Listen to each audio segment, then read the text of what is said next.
Ever wonder why the ball spins so perfectly off a shooter's fingertips? That spin isn't just for show, it's physics, specifically angular kinetics. And today we're going to break down how torque, moment of inertia, and angular acceleration make the perfect shot possible. This is Newton's second law for rotation. It says that torque, or rotational force applied to an object, equals the moment of inertia times the angular acceleration.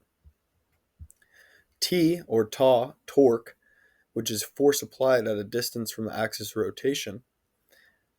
Moment of inertia is I, or how hard it is to get something spinning based on its mass and shape.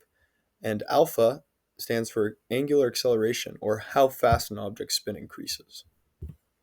Think of it like F equals ma, but for spinning.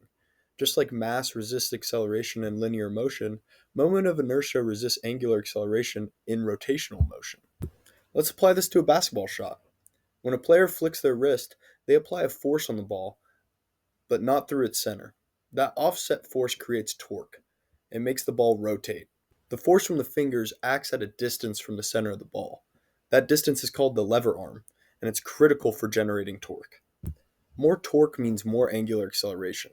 In other words, more spin, and the ball's moment of inertia, which depends on its shape and mass, stays the same. So that amount of torque applied directly controls how fast the ball starts spinning.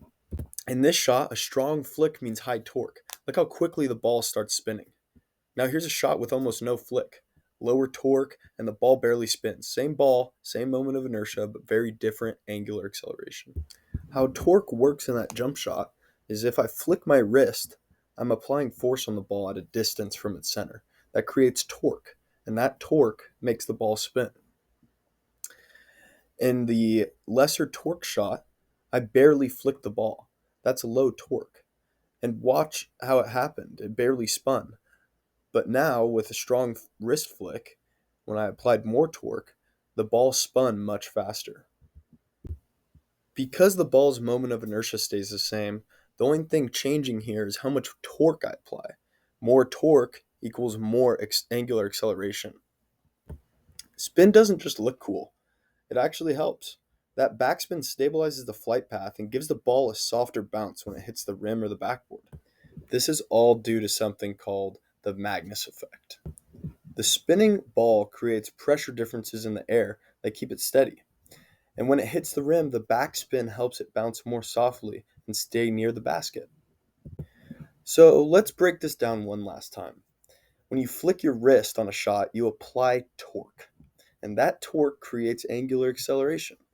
And with that same ball, the more torque you apply, the faster it will spin. Again, with torque equaling moment of inertia times angular acceleration, the wrist flick transfers the torque, which will then transfer into spin, which then overall gives you more accuracy.